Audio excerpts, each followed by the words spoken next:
Recording in progress.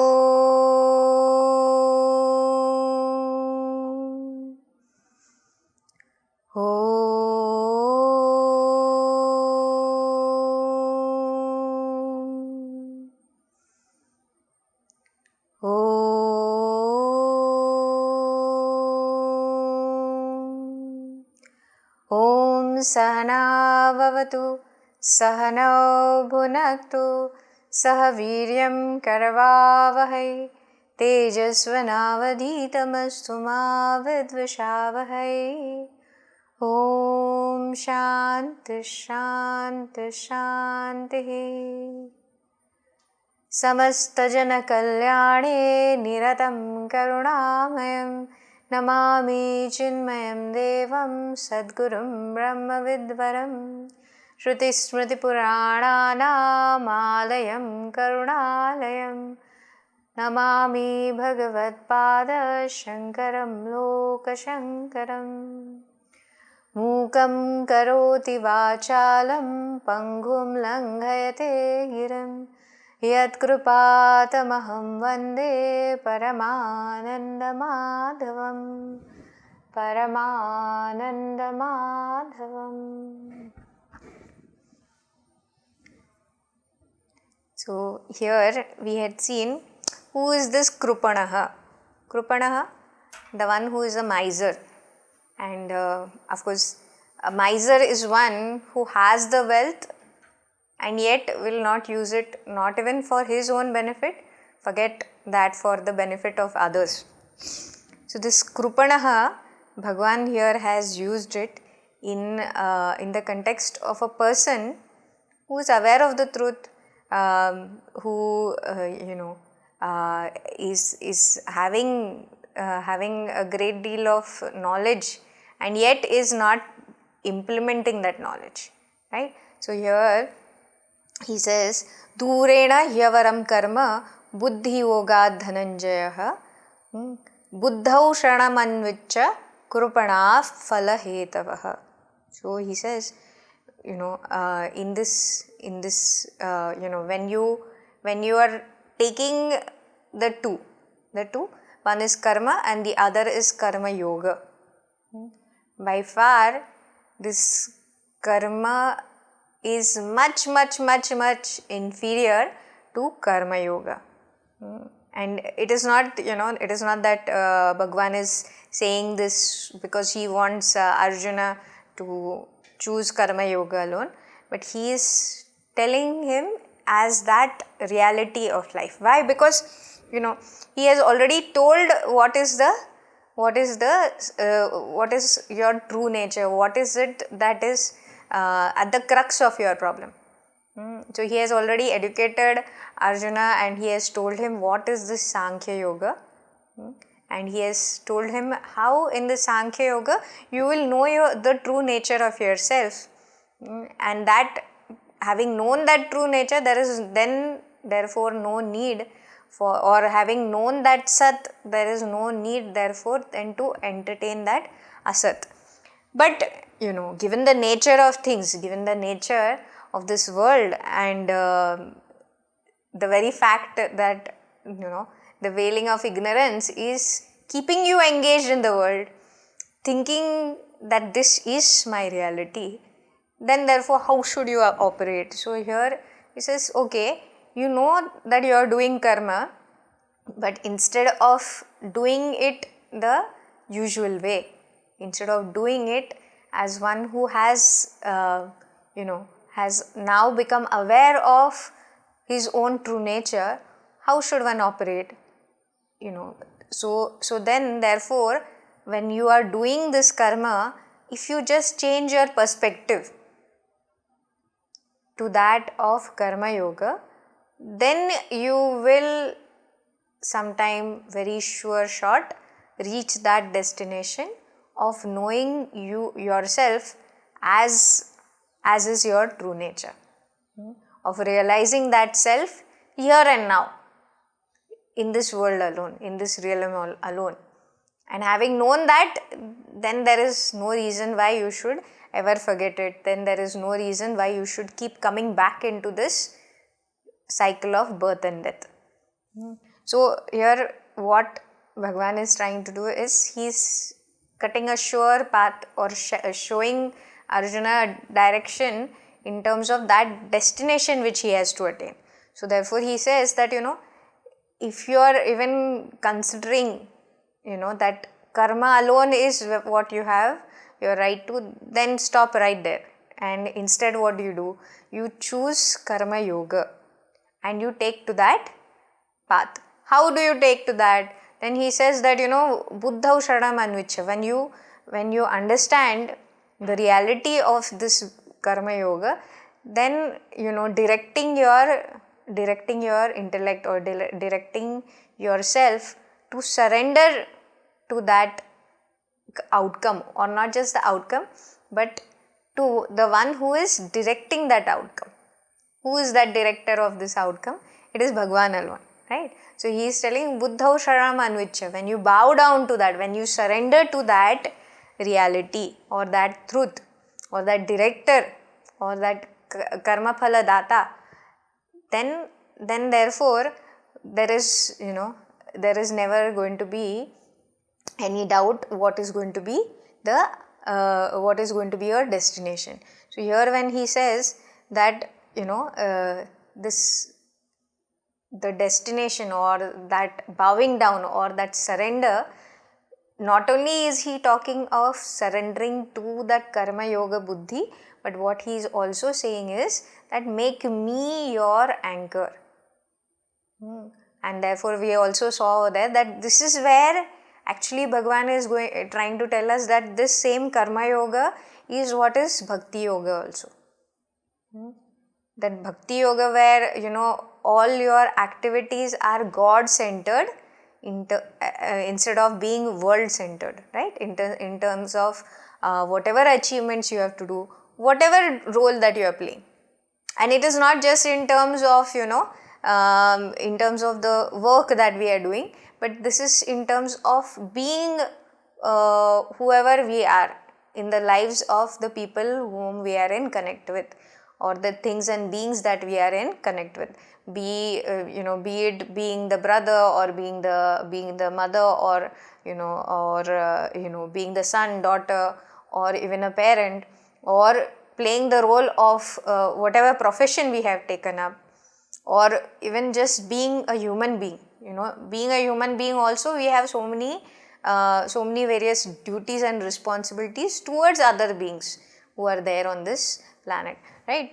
So here Bhagavan is reminding us that our roles and responsibilities that we are looking at right now is in a very limited sphere, where when we are thinking of this karma perspective, right? So therefore when we are looking at ourselves itself in a very limited manner, then the resources available to us, the outcome of those actions also will be limited alone. Whereas when we live a God-centered life, then that identity itself expands for us. So then when he says further, this he tells that krupanaha, that phala hetavaha, one who is a krupanaha over here, the one who is looking at life from the perspective of karma and karma phala, the one who is acting in the world only for the sake of the outcome of that karma, out of expectations, out of desires. When one is operating, then that person is never going to gain that optimum in life. Then even though the success is attained, that success is very limited, because it is only for that one person's benefit. That person will never expand that sphere of results for others around him, right? So such a person is a krupanaha, a miser. So here this person, his motivation is only the karma phala, and not the one who is the niyanta or the controller or the governor or the giver of those results. So this person will never think of the creator, or this person will never think of who, the one who is the karma phala data. He will think that this is what I want to achieve, and therefore I am striving in the world, right? He is much more like a charvak, you might say, or one who is has a very strong dehatma bhava. Thinks of himself as this body alone. So whatever I am doing is for here and now alone. There is nothing hereafter. So whom do I have to please? Why should I, strive for someone else? I will strive for myself. That is the attitude with which the person is performing. Whereas, one who has surrendered to Bhagwan's will, in the spirit of karma yoga, for that person there is definitely going to be a very different path altogether. So from this path of karma yoga, he is going to go slowly and steadily onto the path of, or onto the highway of Sankhya yoga. So therefore here in the next verse he says, Buddhi yukto jahatiha ubhe sukrita dushkrute tasmad yogaya yujyasva yoga karma sukaushalam. So here in the next verse, he said that the one who has become steadfast in this buddhi yoga, whose buddhi has become yukta, who has become very steadfast in this path of karma yoga, for that person this next highway onto the Sankhya yoga is very smooth. There is not going to be much of an effort to go onto it. He will just be able to glide onto it.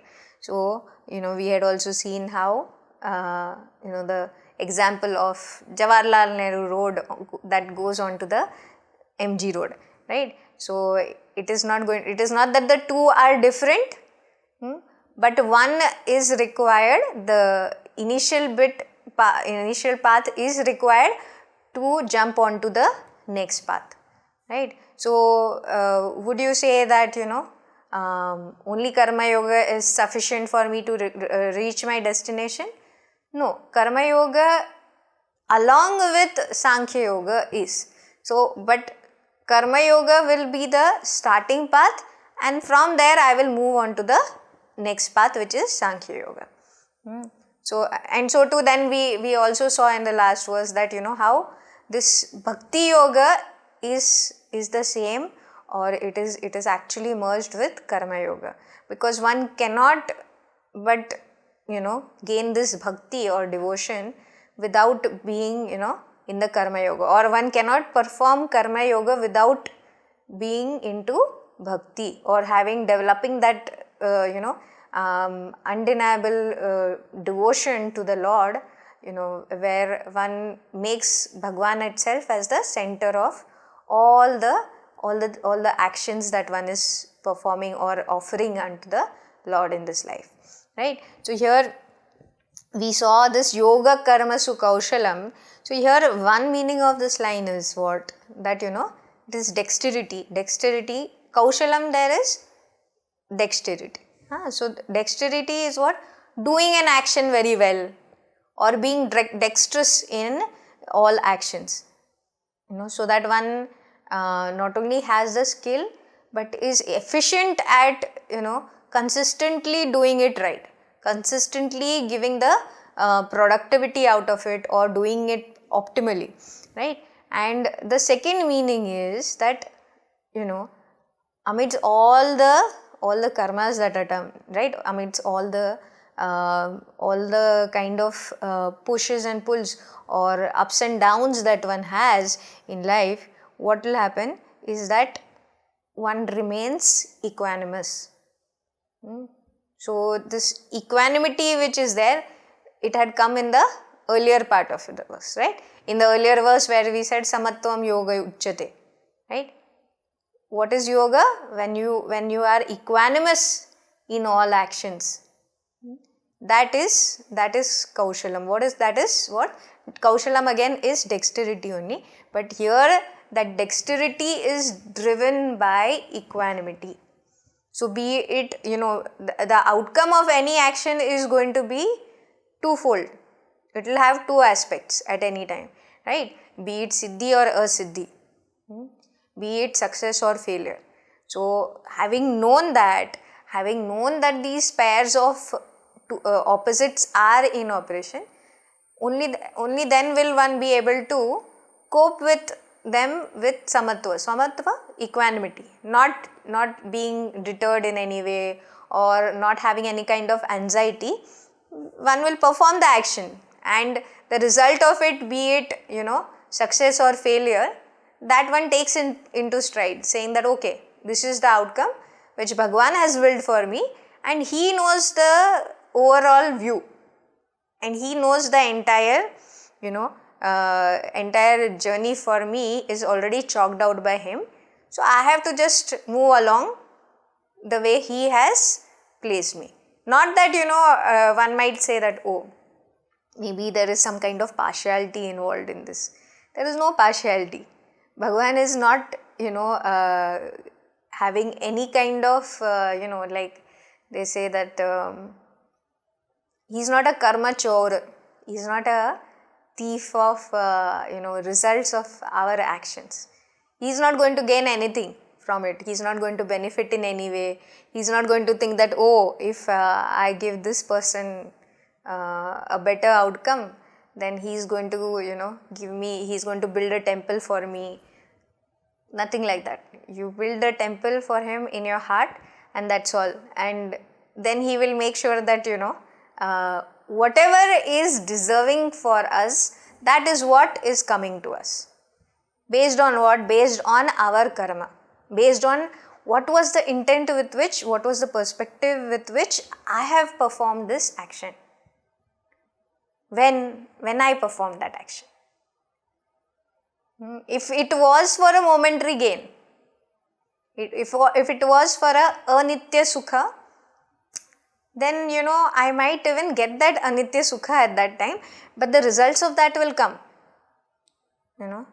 and that results of that might not map with my overall destination if it was not in my overall destination. If I had thought that okay, fine, on the way to exams, if I'm going to pass the ice cream shop, why not have that ice cream and then go? Okay, so but I am not then thinking that this is going to cause this much of delay, and that ice cream is not necessary for me right now. I can have that ice cream later also, anytime later. So if I am going to do that action of stopping and then going, then it of course fine, I will enjoy that ice cream for that moment, but at the end of it I am also going to suffer some kind of a delay in whatever. Okay, so here keeping in mind this karma yoga is what? Karma yoga is primarily that I am handing over all my actions to Bhagwan, and making sure that as per his directions I go along. Of course, it doesn't mean that I don't really have a say in what should be the outcome. So if I really need something, or if I am sure that this is what is my desired result, in order that in the overall scheme of things it works on the right manner for me, yes, definitely I can open my heart to Bhagwan and say it, and then I leave it to him to give me the outcome in the way he thinks is best, or is what is deserving of me as per the prarabdha which is already into play. Okay, so yes, so it is in that manner only. So here when we say that the first part of this yoga karma sukaushalam, what did we say? That doing that action well, that is definitely in our hands, right?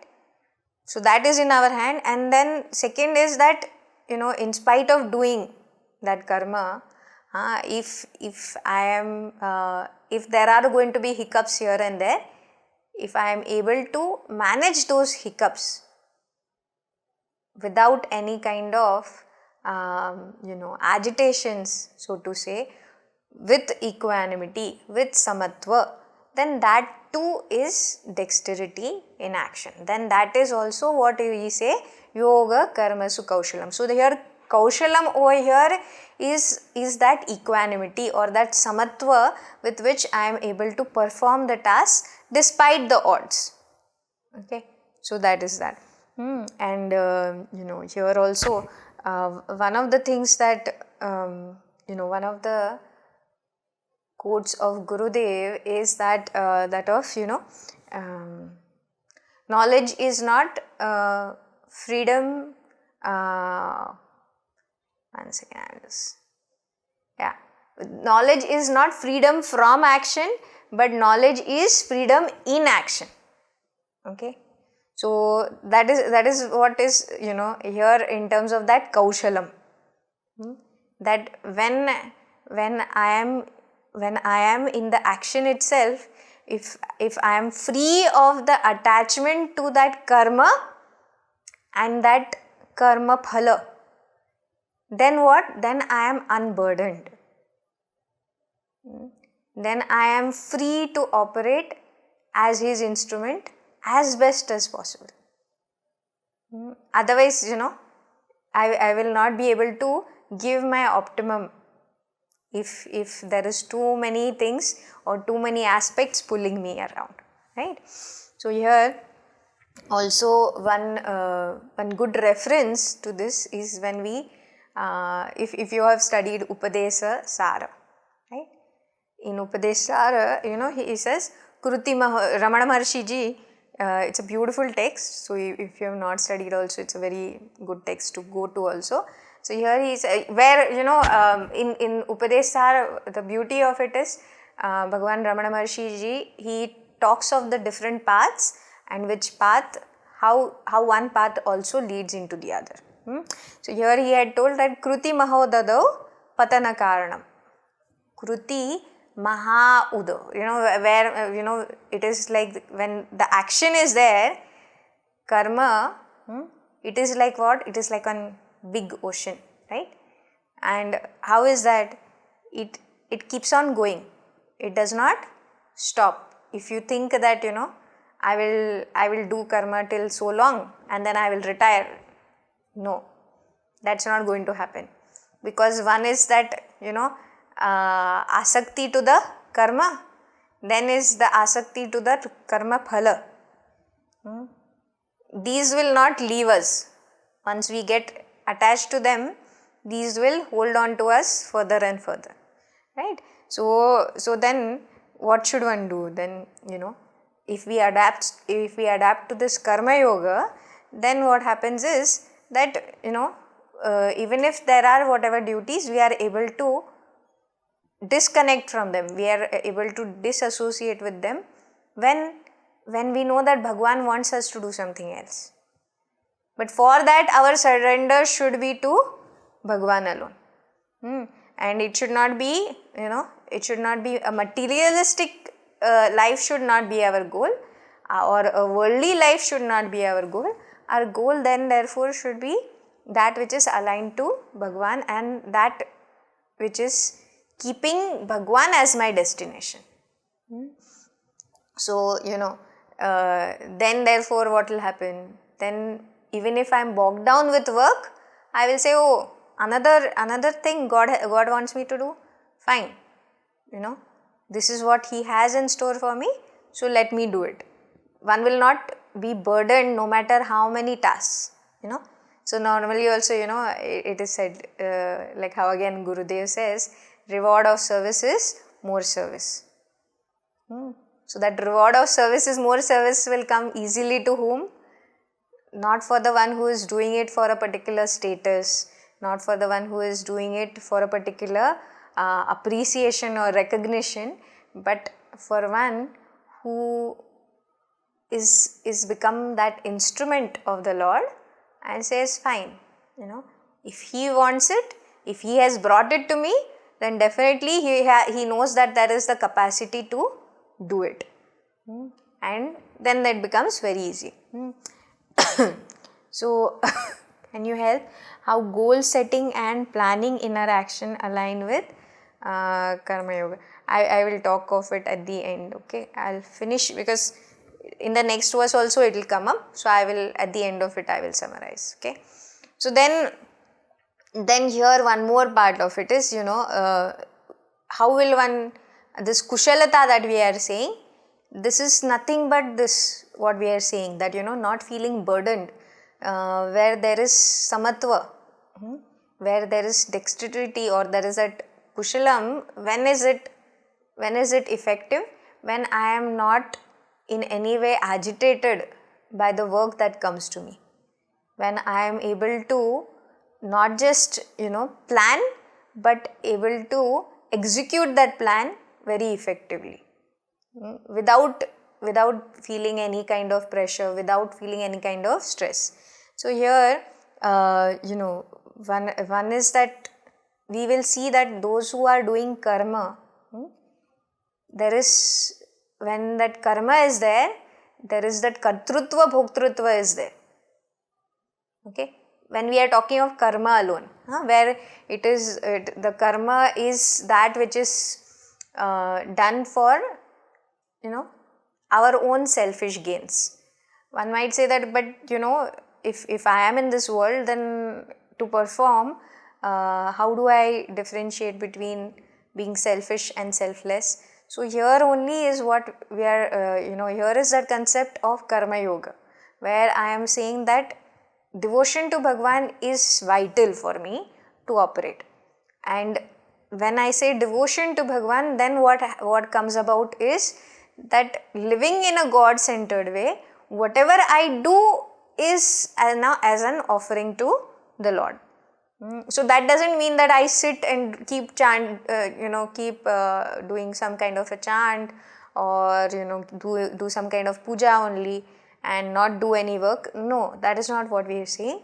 What we say is that this entirety, this universe is only seen as that Lord, and that universe in which I am but a drop or minuscule person, right, or an individual here, I see myself doing all that I am doing as an offering to that Lord, right?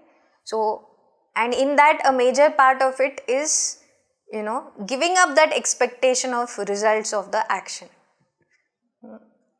Through what? Through having this prasada buddhi. Whatever is going to come as a result of the action that I have performed, that is up to Bhagwan to give it to me. Be it good, be it bad, and I will accept it. That acceptance is that prasada buddhi, or that samatva over there in that acceptance is that kushalam. So that I have to keep in mind, right? Here when we are saying that, right, so again in the same verse of Upadesar, right, where he says Kruti mahodadav patana karanam, one is that patana karanam will become what? When I am too attached to that karma and its results, then what is going to be there? It is very sure that I am going to have a fall. Fall from what? Fall from this path that I have taken. But, and then why is that so? Then in the next line he says, phalam ashashvatam. That the result that I am expecting, it is itself anitya. And if I am having that sukha buddhi towards that, then what is going to happen? Then I am building false expectations, because that result is never going to be in my hands. The result has too many factors around it, which of which only I am only one factor, right? So how do I then say that is something which I should put my bet on? Rather, shouldn't it be in that action alone? And for that, for me to be centered, because I too am subject to many changes, not just at my physical level, but also at my emotional, mental level. So then what should I do? Then I should have something as my anchor. And keeping that anchor, now again, who should be my anchor? Not something which is very changing. Okay. If there is something that is constantly changing, can I make that my anchor? No. If I make that my anchor, then again it is going to result in that same ashashvata only. Right? So instead what do? Instead I make this higher entity, this totality or this Lord of the universe as my anchor and operate from that standpoint of being his bhakta, and from that devotional aspect or from that devotional perspective, when whatever I am doing, I am offering it unto him, then I am no longer burdened in terms of, other factors which are coming into play, because those factors are governed by this niyanta, this governor, okay, or this main entity who is the karma phala data. Okay, this is a simple way of understanding it, right? And then here again, what is the factor that decides who is the one I should be anchored in? That of that entity being nitya, that entity being very non-changing or untainted or pure, or rather that entity being my own true self. Whereas all other factors which are there are only illusory and them being anitya, right? So if I am seeking something very surely, right? I should not be, I should not reach it and feel that, oh, there is some more process to be done, right?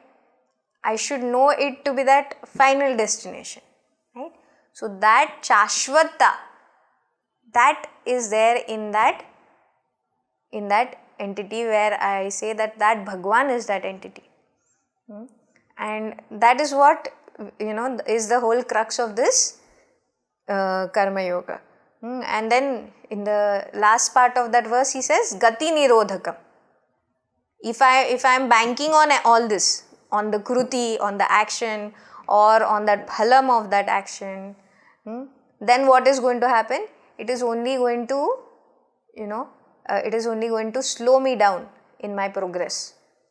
Why? Because as we said, if I am banking on something which is anitya, then, or if I am stalled in my progress, why? Because I am not including the main entity which is Bhagwan in it, then definitely I am on the journey, but it is going to take much more time. Till when? Till I accept Bhagwan as that one who is driving my chariot, right? So here, what we have to know is that Bhagwan is giving us the opportunity through karma yoga to overcome the pitfalls of karma. And not just that, but through this alone, he gives us the opportunity to realize our true potential. Where lies our skill base? That kaushalam that we have to attain, for that we have to strive ourselves.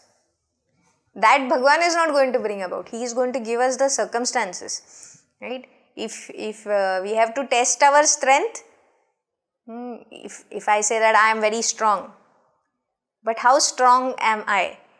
How will I know that? Until I face those roadblocks, or I face those kind of hurdles in my path. Unless those ups and downs are not there, I am not going to really understand how much is my capacity or how much is the stamina that I have built in order to face that.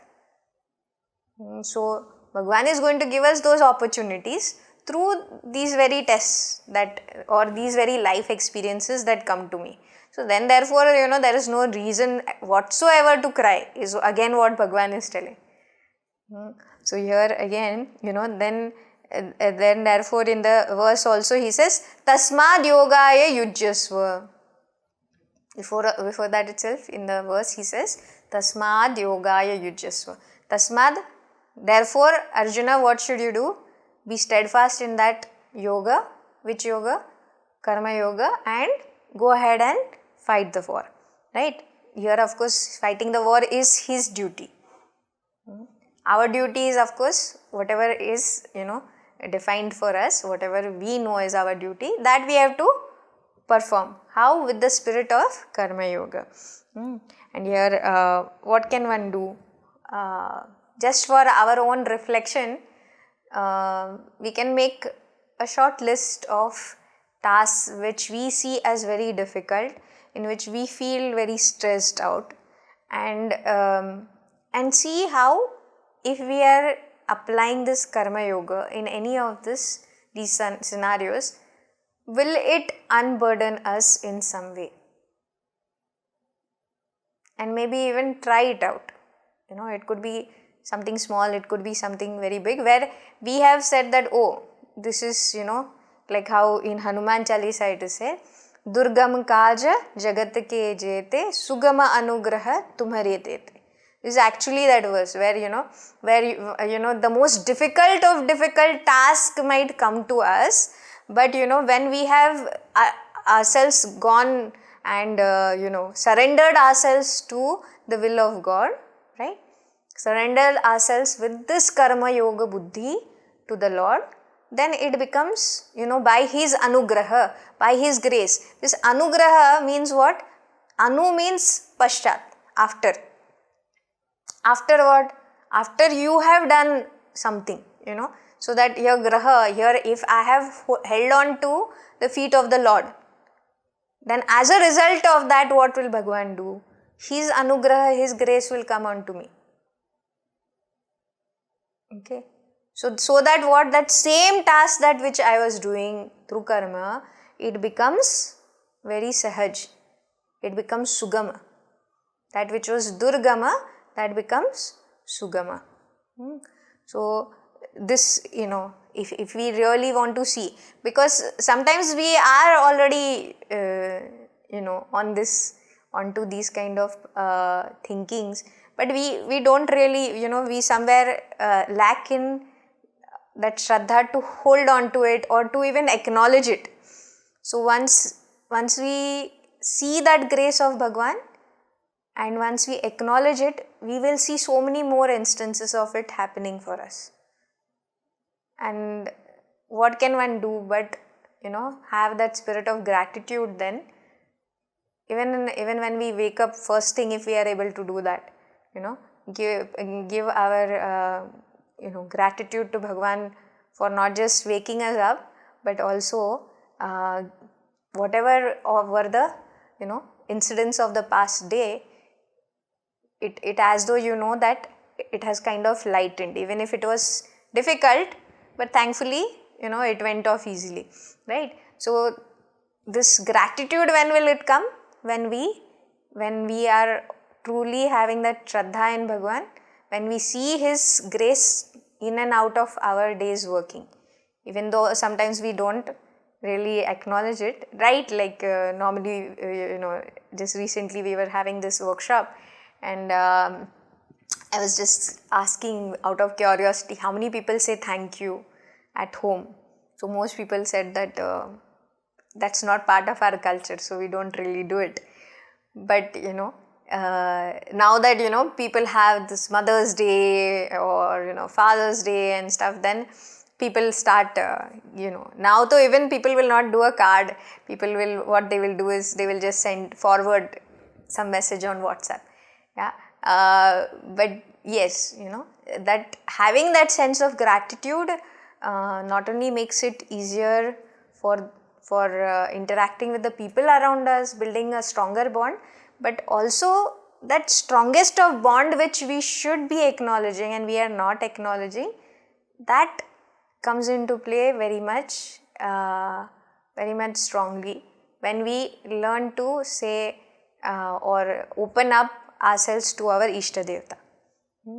So that is one thing that I thought that if we have to acknowledge the presence of Bhagwan, what should we do? A prayer is sufficient, right? So here even in Ramcharitmanas, Tulsidas ji, he says, what is bhakti like? Bhakti is like that ura chandana. It is like that chandana, the sandalwood paste that we put, on our head. What does it do? By putting that paste itself, it kind of brings a shitalta. It brings a kind of a coolness to us, which just by the touch of that, it makes us feel calm. It makes us feel that, okay, Bhagwan is with us. So what is bhakti? Bhakti is that spirit, which is like that ura chandana. It is like that chandana. No matter what the agitations in life, you know that because you have held on to Bhagwan, he is there with you all the time as your support. So that is what he says, that apply this ointment of devotion of Bhagwan and see how it takes you, it keeps you calm through all kinds of shaky situations. And here also we have to understand that we are in this Bhavaroga, this disease of this samsara. So this disease of samsara is what? It is keeping us fully maligned with this, kartrutva bhoktrutva. Why? Because all the time we are going towards, even if we say that, oh, I am doing good karma, but that good karma is also through a kind of selfishness, right? For our own needs, for our own desires, we keep doing karma. And therefore, sometimes we have a great slip also, right? Why? Because we think that, that karma phala is much more important. Then when that karma phala is much more important, what is going to happen? Our whole vasana is much more towards that phala. Or rather, our karma is more directed to fulfilling that vasana desire. So our mind is, even though mind is aware that there is this, karma phala is not really something that can be guaranteed, or that karma phala is not going to give me that, that destination that I am looking for, but still that mind will then be prompted by so much of pleasure, right, in fulfilling whatever our vasanas are, that it will keep falling prey to it. It will not be able to, say no to that karma. And that is only what is said in that Kruti Mahadadav. It is that action, once you get into that temptation of that action, right, because whatever was the desire, that vasana has brought on that desire, and that desire has led me to that temptation of, performing that action. And having performed that action, what is going to happen? There is definitely going to be, delusion, because I am not able to decide whether this is for my good or bad. And that delusion is also going to lead to destruction. Destruction of what? My decisiveness. And that is what we were saying. Now, why is that decisiveness required? Because from this karma bhumi only I want to go on to that jnana, onto my final destination. So for that, I need this decisiveness, I need this buddhi, which is going to keep me alert to come out of the raga dvesha and focus on my final purpose. Okay. So therefore, karma yoga is important. And therefore that, and for that karma yoga to be effective, alertness is required, right? So therefore all this is in place, right? And now, when I have so here also, when I know that this bhavaroga, which is coming into play because of what? Because of my asakti or my attachment to that karma and karma phala, what is the antidote to that? So So, these two factors are triggering that bhava roga. But if I want to go towards, that, the karma yoga, what is it that is going to keep me out of this, bhava roga? So, for that he says that, Bhagavan says that, one thing is that, you should know that who is the one who is controlling everything. We are only seeing the names and the forms. We are only seeing the desires come into play. But who is the one who is the creator of all this? And therefore, what had Bhagavan advised Arjuna? Nistraigunyo bhava Arjuna. So that Nistraigunyo bhava Arjuna one should remember. And then also the other parts of that instruction. Nirdvandvo. So here, for that what should I know? Who is that which is that Nistraigunya? Who is that the big? Who is that which is Gunatita? That is that Atma. That is that Brahma which is me. Right? So for that, so to come out of this Bhavaroga, what is important? That I acknowledge that presence of that Lord in my life. And next is what? So when I know that Bhagwan is central to my existence and operate with that karma yoga buddhi, then next is, in this process I acknowledge that my role is not that of being a karma sakta, nor is that of being a karma phala sakta. It is more of being that bhakta. Okay, so I have to identify, in order to gain my ultimate identity through that Sankhya Yoga, first I should establish my identity as this bhakta, as that devotee, and then in that spirit only I should complete that. I should go about the karma yoga to gain that purity. Then should I be attached to that identity alone? No. Then I should know that this is but a stepping stone to knowing my identity as not one particular, asakti or attachment to anything in this world, but going beyond that. So that is much more important, So for this, one is that one should know that what is that ultimate identity? Ultimate identity is that of being that consciousness, which is driving this entire field of karma. And in that, who am I? I am that consciousness alone. Okay. So once my identity is clear and I know that the world alone is an appearance alone, then, to begin with, where do I start my journey? I begin with acknowledging that creator or my substratum, and from there I take to being that karma yogi or being that person who is, or that individual who is now a bhakta or a devotee who is operating at the will of Bhagwan alone. Right? So there is that bhavaroga, if one has to get out of, then all this I have to just keep in mind. From time to time I have to just remind myself. Right? So then what? Then here, step one is what? Step one is that gaining that karma yoga buddhi and becoming a bhakta. And step two is proceeding on to that Sankhya yoga. And not being, because what happens sometimes is we get lost in that process alone. We were trying to gain, we were trying to come out of the asakti of karma and karma phala, but it should not be that we get into that asakti of karma yoga then. Because that is only a means. The means will only lead to Sankhya yoga, getting that jnana, and then once that jnana is also gained, the jnana also has to be dropped to just embrace my true identity.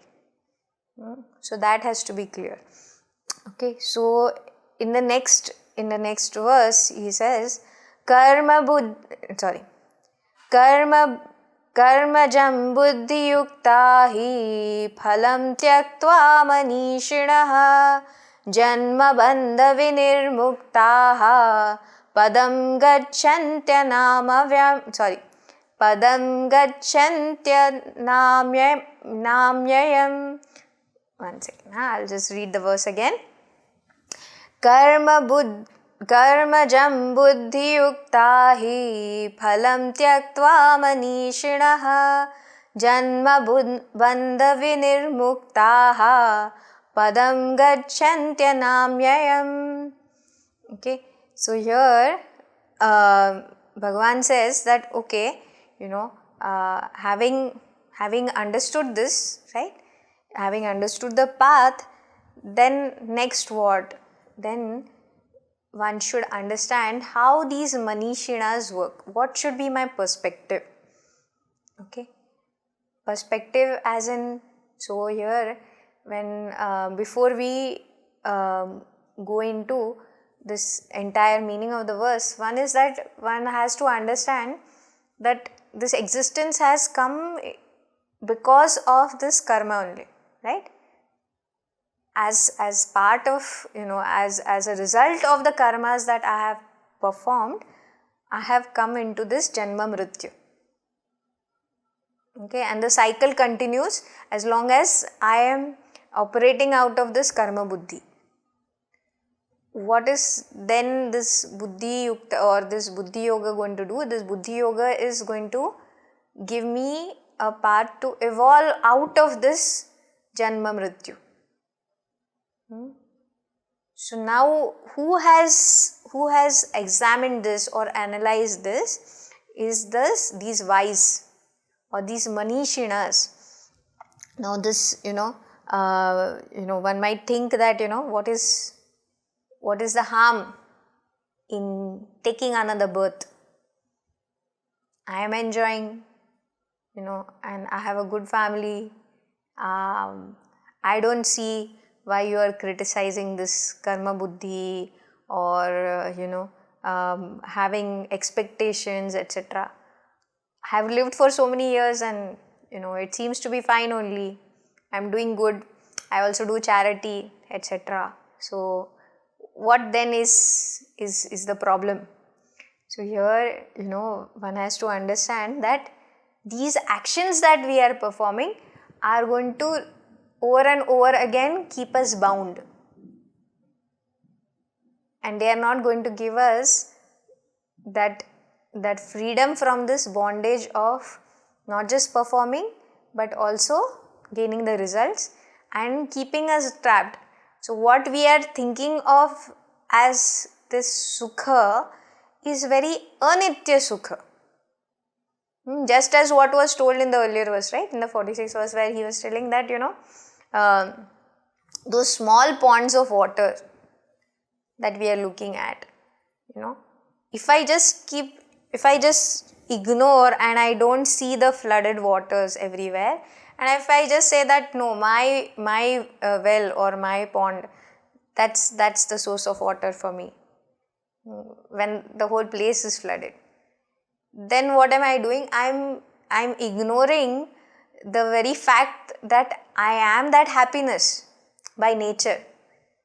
And instead what am I doing is, I'm so veiled by this vision that my happiness lies in this small object, in this next, right? That I am not seeing that I am that source of that happiness itself. I am blinded by what is shown to me externally, and I am refusing to look inside me, which is the source of that happiness. So in the face of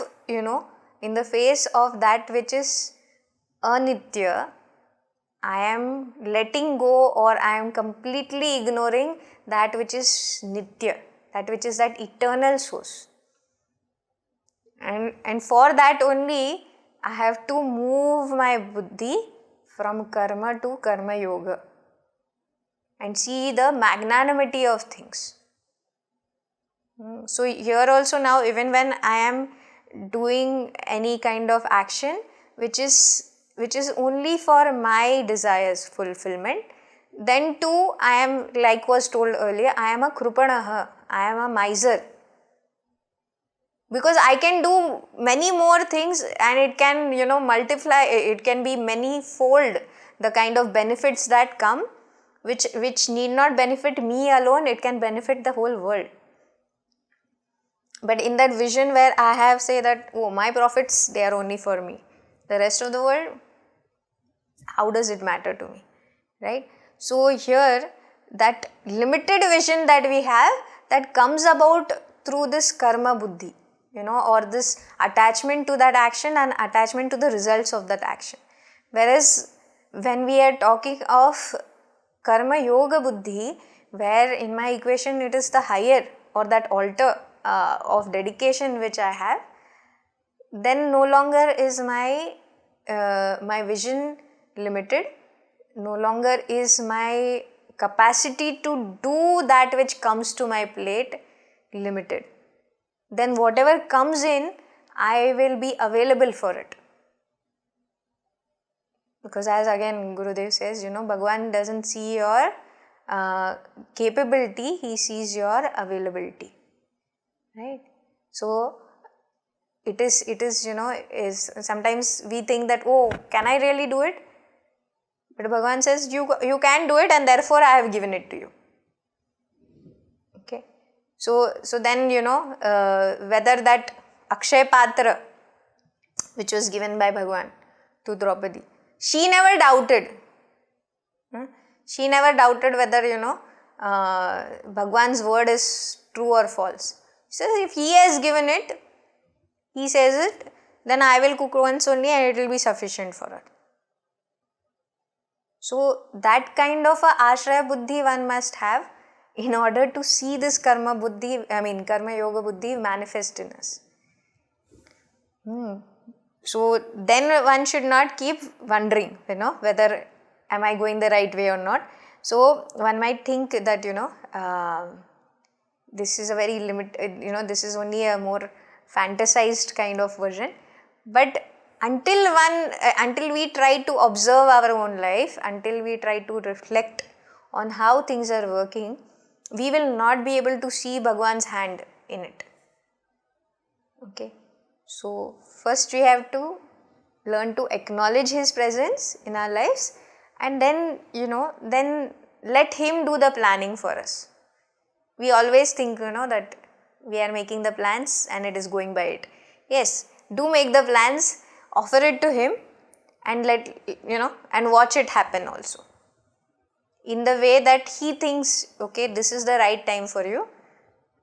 Right now maybe not the right time. Also, that could be the answer. So, yes, Loganji, you were asking about goal setting, right? Goal setting and planning in action. How do we align it to karma yoga? So here again, as we said, that if I do have a very clear view of what I do want in my life, like say suppose you in the next 5 years or in the next 3 years, say you want to see certain things manifest in your life, right? So for that, one is that you have to have that conviction that this is what you want for yourself, and put it down. One is put it down where? Put it down in writing for yourself, or visualize it for yourself. Like when we are doing it for say college students or school kids, we tell them to have a vision board, which is as applicable for any of us also, right? So even if sometime if you want to buy a gadget for yourself, you will go ahead and you will search for it, and you will say that, oh, this is the specifications which I want for myself, right? So here too, when you are doing it, you are putting out that wish for yourself, right? So too, when we are doing our goal planning, it is the same. You have to just at least put down what is it that you are seeing for yourself. And if your connect with Bhagwan is very well laid out, then go ahead and say it to Bhagwan also, that this is what I want in my life, right? And then again, one should also be available to accept the results as they come to us.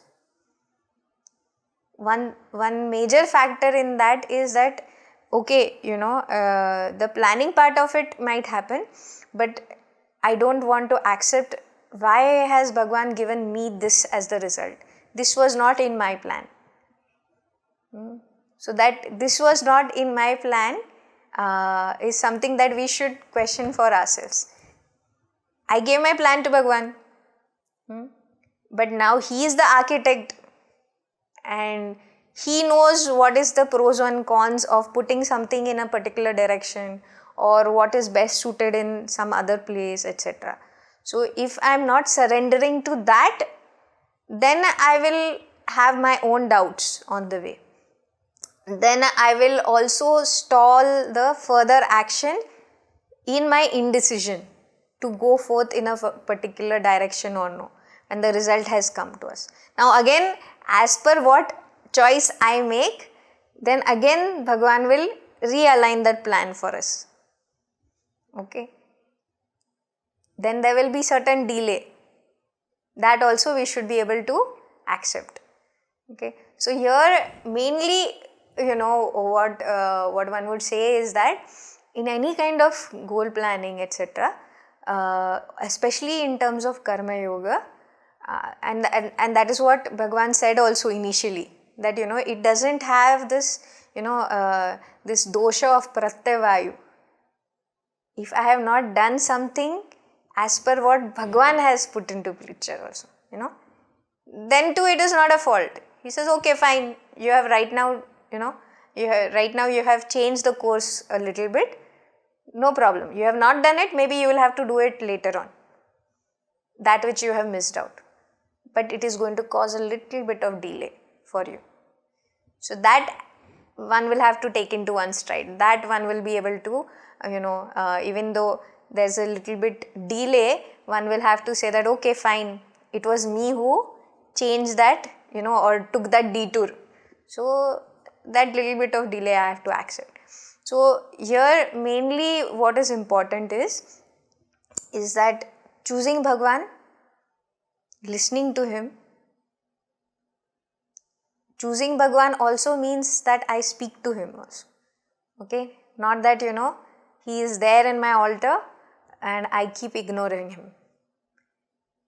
Right? That also happens, no? I keep telling myself this, that he is there in my altar, rest of the day I am ignoring him.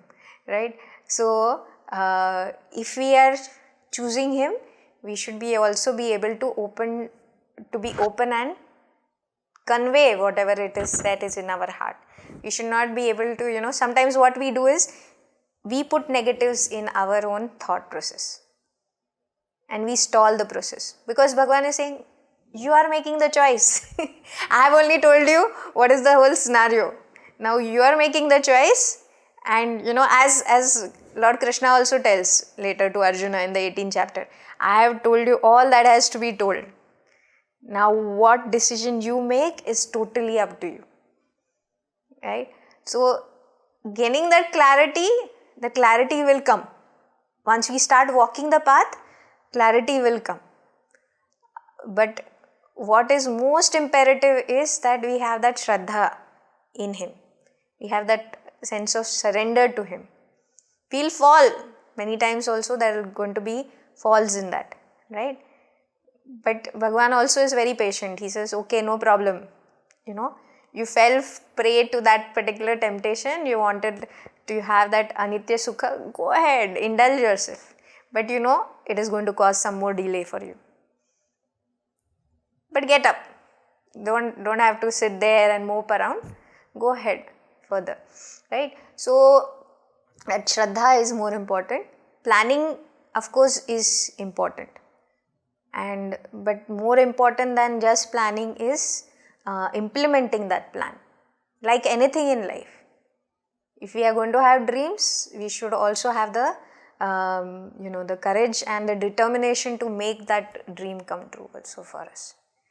Most times we are just prolonging our own happiness is what is seen, right? Yes, so I'll close here. Okay. Om Purnamada Purnamidam Purnat Purnamudachyate Purnasya Purnamadaya Purnameva Vashishyate. Om Shanti Shanti Shanti. Harihi Om Shri Gurubhyo Namaha. Harihi Om.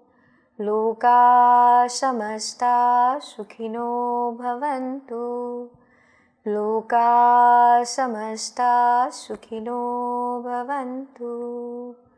Loka samasta sukhino bhavantu.